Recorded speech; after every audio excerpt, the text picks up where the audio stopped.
plus on est exposé au bruit, je pense plus la sensibilité au bruit augmente. C'est-à-dire qu'on ne s'habitue pas au bruit, on essaye de faire avec en fait, mais on ne s'habitue pas.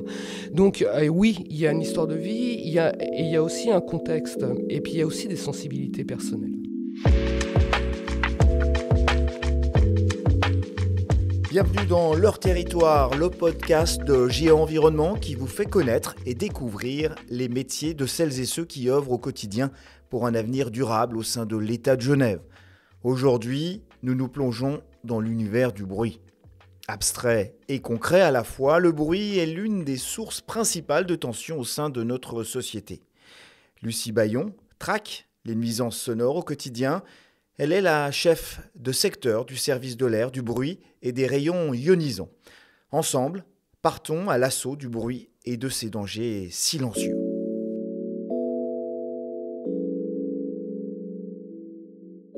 Lucie Bayon, bonjour. Bonjour. Bienvenue dans Leur Territoire. Une question tout d'abord, qu'est-ce que le bruit ? Est-ce qu'il y a une notion qui nous explique ce qu'est le bruit ? Alors je ne vais pas parler du bruit, je vais parler du silence en fait. Parce que le silence, c'est un son qui ne fait pas de bruit. Ça peut être une première définition. Il y a une deuxième définition, enfin une deuxième phrase qu'on utilise assez régulièrement, mais que je ne suis pas sûr d'aimer beaucoup, qui est le bruit, c'est le bruit que fait les autres. En fait, nous, on fait rarement du bruit. Mais dans un territoire de mixité, aujourd'hui, c'est une définition qui me paraît moins appropriée, puisqu'on est dans du vivre ensemble. Le bruit, c'est un son qui est désagréable, qui n'a pas de signification, a priori, en tout cas pas une signification par rapport à l'activité dans laquelle on est. C'est un bruit qui dérange, c'est un bruit qui peut rendre malade aussi, c'est-à-dire que si on est exposé à du bruit longtemps, même s'il n'est pas très fort, il induit une certaine tension et peut provoquer des maladies cardiovasculaires ou rajouter à du stress déjà existant dans la vie de tous les jours. Alors ce qui est intéressant, ce que vous nous dites, c'est que le bruit, c'est l'autre. Le bruit, c'est l'autre, ouais. Le bruit, c'est pas moi qui fais du bruit en fait. C'est-à-dire que si je fais un son, c'est pas du bruit. On va aborder cette question de bruit. Mais tout d'abord, vous avez un profil de scientifique, doctorat à l'EPFL. À quel moment vous vous êtes véritablement intéressé à cette question, ma foi, assez abstraite du bruit ? Alors je me suis d'abord intéressé à la question du son, en fait, plus exactement. Et l'histoire démarre il y a longtemps, puisque pendant mes études, j'ai eu la chance de pouvoir m'occuper d'une salle de concert. Et grâce à ça, j'ai pu approcher les concepts d'acoustique de salle, les concepts de qualité du son, les concepts de musique instrumentale, les concepts de transmission du son par des haut-parleurs. Donc déjà là, j'étais intéressé. Et puis j'ai continué par un travail de master en acoustique à l'EPFL. Et puis ensuite, je me suis dirigé, étant intéressé par l'environnement, je me suis dirigé vers le bruit, étant donné que ces deux domaines se retrouvent. Lucie Bayon, est-ce que vous avez une sensibilité particulière par rapport au bruit ? Écoutez, j'ai une sensibilité particulière par rapport au silence. C'est-à-dire que c'est pas parfois difficile de se rendre compte qu'on est dans un environnement bruyant. Par contre, quand la source de son s'arrête, tout d'un coup, il y a quelque chose qui s'apaise. Et là, je suis très sensible, effectivement. On est en montagne, par exemple.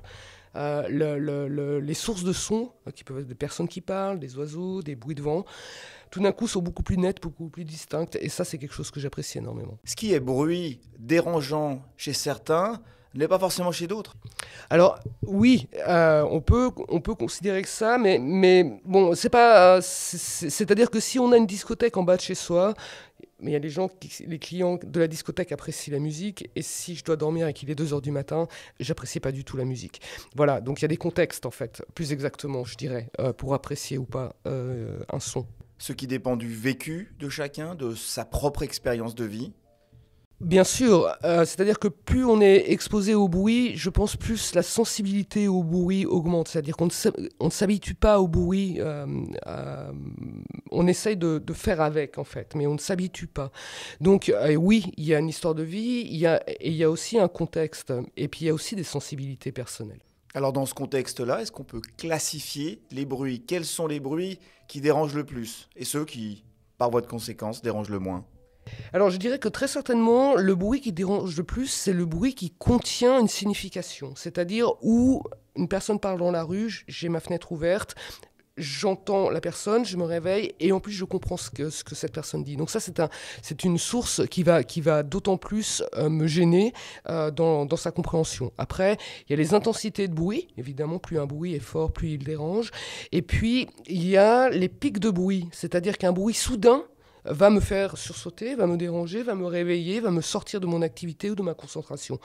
Ou un bruit qui va masquer aussi peut-être une conversation. Donc ça peut être par exemple, on habite à côté d'une voie de chemin de fer et à chaque passage de train, la conversation doit s'arrêter pour qu'on puisse continuer à échanger après le passage.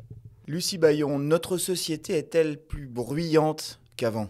C'est difficile à dire. A priori, on va dire oui. C'est-à-dire qu'il y a plus de voitures, il y a plus d'industrie, il y a plus de climatisation, il y a plus de ventilation. A priori, je dirais que oui. Et les gens... On a la sensation que les personnes qui vivent dans un milieu urbain sont effectivement de plus en plus sensibles à la nuisance sonore. Cette recherche, cette traque du bruit, on a quand même l'impression que c'est quelque chose de récent. Au fond, depuis quand date cet intérêt au bruit ? Alors l'intérêt au bruit date des débuts de l'acoustique, je dirais. Le cadre légal, lui, date de 1985, en fait, avec en Suisse l'ordonnance sur la protection contre le bruit, et qui fixe des niveaux sonores à ne pas dépasser pour certains types d'installations à certains endroits dans la ville et dans les milieux ruraux. Par contre, les paysages sonores, alors ce n'est pas tout à fait votre question, mais c'est une thématique qui intéresse les scientifiques depuis les années 70 à peu près, où on commence à ce moment-là à comprendre l'importance d'un paysage sonore, sa valeur culturelle, sa valeur identitaire et aussi sa valeur quant à l'effet qu'il a sur la personne qui y séjourne. Alors on va vous suivre dans quelques instants sur le terrain, justement, autour de cette traque du bruit.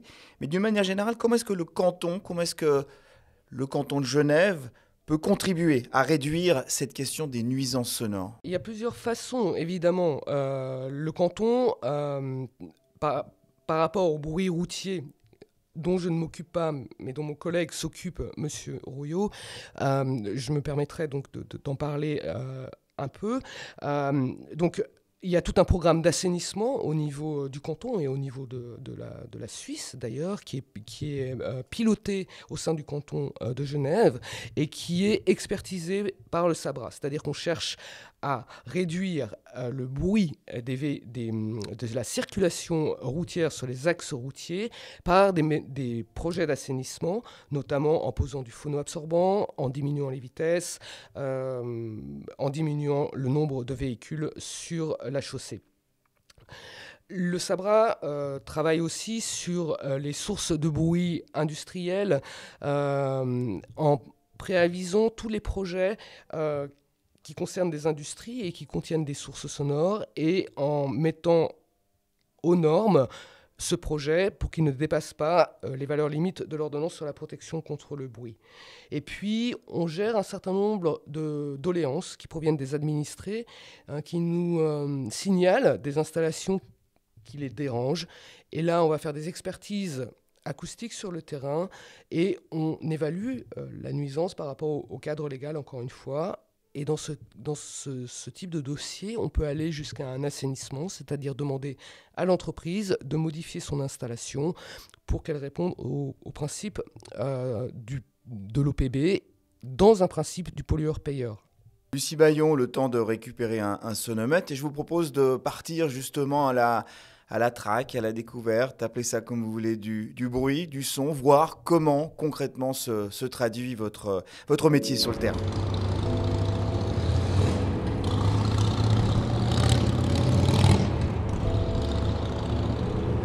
Lucie Bayon, tout d'abord, un mot sur cet étrange appareil que vous tenez dans la main. Alors, cet appareil est un sonomètre. C'est avec ça qu'on mesure les niveaux sonores dans l'environnement ou à l'intérieur, par ailleurs.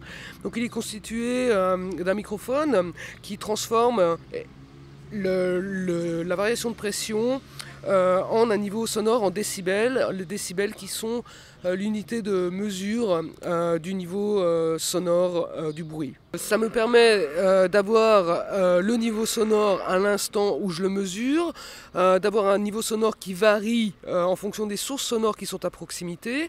Et par exemple, le tenant à bout de bras, donc il y a une distance d'à peu près 50 cm, je suis en parlant, entre 70 et 73 dBA. Rappelez-nous, quel est le niveau qui devient un petit peu insupportable, en tout cas difficile à supporter en termes de bruit?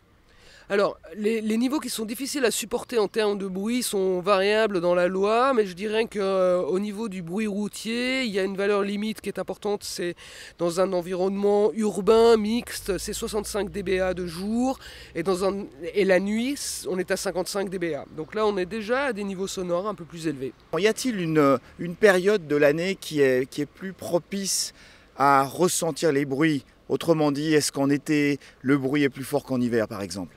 Alors, non, mais les sources de bruit sont différentes. C'est-à-dire qu'en été, on aura des terrasses de bistrot en ville, et en hiver, on aura des chaudières, voilà, ou des ventilations, ou des choses comme ça. Donc, les sources de bruit sont ressenties de manière différente en été et en hiver.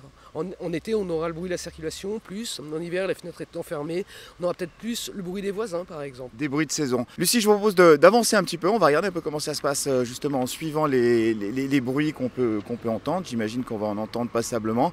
D'ailleurs, là, voilà, on vient passer un gros camion. Les camions, source de bruit importante, j'imagine, au niveau de la circulation. Alors, les camions sont considérés comme étant plus bruyants que les véhicules de tourisme, mais ils sont quand même moins nombreux. C'est-à-dire qu'on estime à peu près à 10% la proportion de camions qui circulent sur le territoire contre 90% de véhicules légers. Donc oui, ils sont plus bruyants, mais ils sont moins nombreux. Voilà, donc leur contribution au bruit est moindre que celle des véhicules de tourisme. Lucie, on avance un petit peu. On garde toujours, attention de ne pas se faire shooter par des vélos, on garde toujours un œil sur l'écran de votre sonomètre, qui va un peu nous dire où on se trouve actuellement. Alors, au-delà du bruit et de la perception qu'on s'en fait avec l'oreille, il y a aussi... J'imagine, quand vous arrivez sur le terreau, là on a entendu. On était à combien avec les deux scooters qui viennent de passer? On est passé à plus de 85 au moment du passage du scooter. Ouais. Donc c'est très intense, c'est violent, mais c'est très court. Voilà, c'est ce qu'on appelle un pic de bruit au passage. Mais effectivement, c'est quand même assez intense. Ouais. Un pic de bruit qu'on vient de ressentir. Lucie Bayon, un élément qui est important aussi quand on arrive sur le terrain pour essayer de cerner un petit peu ces problématiques de bruit. J'imagine qu'on doit avoir un regard particulier. Qu'est-ce qui doit attirer notre regard? Écoutez, c'est pas tellement le regard en fait, on évite au niveau de l'ouïe quand même. C'est-à-dire qu'on doit avoir une écoute particulière pour repérer les sources de bruit qui sont nuisibles. Donc souvent on va aller traiter des cours intérieurs avec multiples ventilateurs, extracteurs d'air, climatisation, etc. Et donc il faut avoir une oreille particulièrement attentive déjà pour repérer les installations qui font du bruit. Et puis on va aller mesurer une installation particulière. Donc il ne faut pas que les autres bruits parasites soient là. Les bruits parasites en l'occurrence, ça serait le bruit de la circulation ou le bruit des oiseaux ou le bruit d'une école, etc. Donc c'est plutôt... Nous on regarde avec les oreilles en fait. Enfin c'est un peu... Mais c'est un peu vrai quand même. On vous entend, on regarde avec les oreilles, on regarde quand même aussi un peu avec les yeux. La toponymie, la géographie, les constructions, les arbres ont une influence dans la réverbération du bruit, j'imagine. Est-ce que ça c'est aussi un élément important qu'on regarde? Alors il est clair que dans le langage, on parle de rue canyon ou pas. C'est-à-dire que les rues canyon sont des rues qui sont bordées par des immeubles de plusieurs étages. Et effectivement, la réflexion du bruit est une composante importante dans le niveau sonore aux différents étages de l'immeuble. Donc la construction est un élément réverbérant au niveau du bruit routier, c'est très clairement. Un mot sur les différents types de bruits. Y a-t-il des bruits qui dérangent plus que d'autres? Alors, il y a des bruits qui dérangent plus que d'autres, je dirais. Oui, c'est-à-dire tout ce qui est bruit mécanique est une source de nuisance. Le bruit des boum-boum d'une discothèque est une source de nuisance parce qu'il dure plusieurs heures aussi. Le bruit d'une cour d'école peut être perçu comme étant une source de nuisance pour certaines personnes. D'autres bruits sont plutôt relaxants. Ce sont en général les bruits d'eau, bruits de fontaine, ou les bruits naturels, les bruits d'oiseaux par exemple, ou le bruit d'un torrent. Voilà, ça c'est considéré comme étant des bruits relaxants. Et il y a tous ces bruits qu'on ne peut pas considérer comme... On va traverser, regardez, on passe au vert Lucie, qu'on peut considérer comme comme véritablement bruyants, mais qui sont un peu lancinants, répétitifs, peut-être des bruits d'une aération en bas de chez nous. Comment est-ce qu'on les classifie, ces bruits-là ? Alors effectivement, c'est des nuisances des d'installations fixes, comme on les appelle, et ce sont des bruits qui en général sont effectivement de longue durée. Souvent, ils fonctionnent la nuit aussi en démarrant et en s'arrêtant. Ce sont des gènes qui sont extrêmement importantes pour la qualité du sommeil des personnes qui vivent à proximité. Donc on va les mesurer in situ, on les compare aux niveaux sonores qui sont inscrits dans la loi, et en fonction de ces niveaux sonores mesurés, on peut demander un entretien de l'installation, un assainissement, un changement. Leur territoire, le podcast de Géo-Environnement.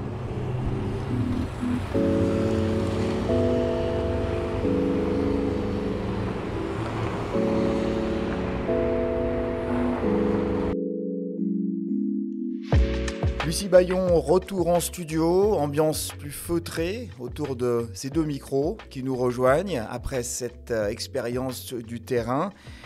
Est-ce qu'on peut dire que Genève est particulièrement active dans la traque contre le bruit ? Alors moi je ne vais pas répondre non. Je répondrai oui, c'est-à-dire qu'il y a beaucoup de projets d'assainissement au niveau du bruit routier qui ont été menés et qui sont encore menés.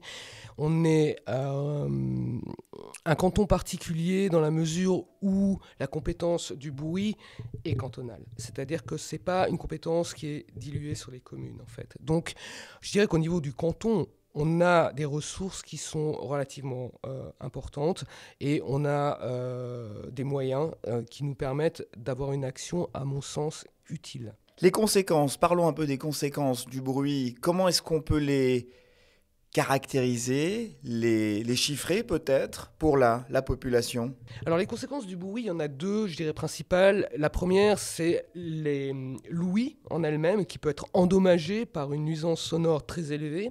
Je pense que par exemple à des casques d'écoute pour de la musique ou à une exposition à des niveaux sonores qui sont très élevés sur une certaine durée ou à un bruit de tir par exemple qui peut effectivement endommager l'ouïe. Donc ça c'est la première chose. Et puis la deuxième qui est plus silencieuse si je peux me permettre, le deuxième impact, c'est des sources de bruit qui sont constantes dans le temps, avec lesquelles on est habitué de vivre, un bruit routier par exemple, ou un bruit de torrent à côté de chez soi. Enfin, les niveaux sonores sont les mêmes, pourraient être comparables en tout cas, et engendre des maladies cardiovasculaires qui aujourd'hui sont comptabilisées et c'est des nuisances qui sont reconnues par l'Organisation mondiale de la santé. Est-ce qu'il existe un moyen de se protéger contre le bruit ? Alors, je pense qu'il faut être attentif à notre exposition sonore. C'est la première chose qui nous permettrait de nous protéger contre le bruit, c'est-à-dire repérer les ambiances dans lesquelles on est exposé à des nuisances sonores, analyser la fatigue induite, je dirais, et diversifier ses environnements sonores. C'est-à-dire qu'aller se promener dans la nature et être en ville, aller dans une salle calme, bibliothèque par exemple, et aller dans un bistrot animé. Voilà. Donc la variété d'expositions permet de se protéger du bruit. Lucie Bayon, on a tous fait cette expérience, confrontés au bruit urbain, aux nuisances. Une fois qu'on se retrouve peut-être à la campagne, plus de bruit, on n'arrive pas à dormir. Est-ce qu'on s'habitue au bruit ? Est-ce qu'au fond, le bruit qu'on décrit tant, on n'en a pas un peu besoin ? C'est une expérience intéressante. Il y a cette sensation de vide dans un espace qui est plus calme, à la campagne. Je pense que c'est tout à fait en lien avec le stress engendré par le bruit, c'est-à-dire tout d'un coup, cette absence de bruit, on se rend compte que, oui, il faut redescendre un petit peu dans l'énergie, c'est notre énergie, mais on s'habitue au silence.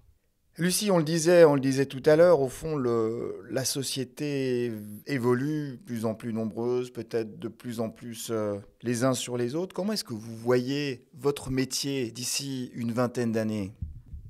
Alors, ce qui est sûr, c'est que notre métier ne va pas disparaître. Ce que j'espère, c'est qu'on va pouvoir travailler sur les ambiances sonores à l'extérieur.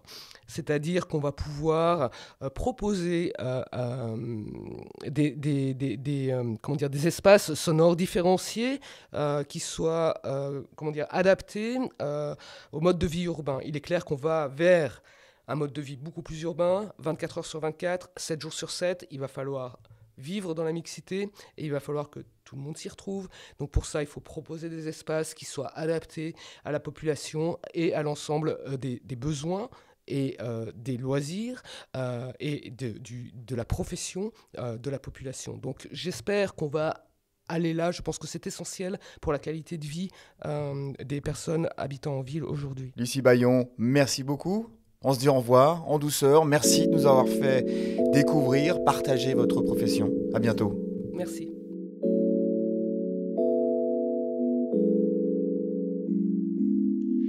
Voilà, c'est la fin de cet épisode de Leur Territoire, le podcast de Géo Environnement. J'espère que vous avez eu du plaisir à découvrir ce monde du bruit et son impact sur notre quotidien avec notre spécialiste Lucie Bayon. Quant à nous, on se retrouve dans un mois pour un prochain épisode de Leur Territoire pour connaître les métiers de celles et ceux qui œuvrent au quotidien pour un avenir durable au sein de l'État de Genève. D'ici là, portez-vous bien et conservez, vous aussi, la passion pour votre territoire. À bientôt.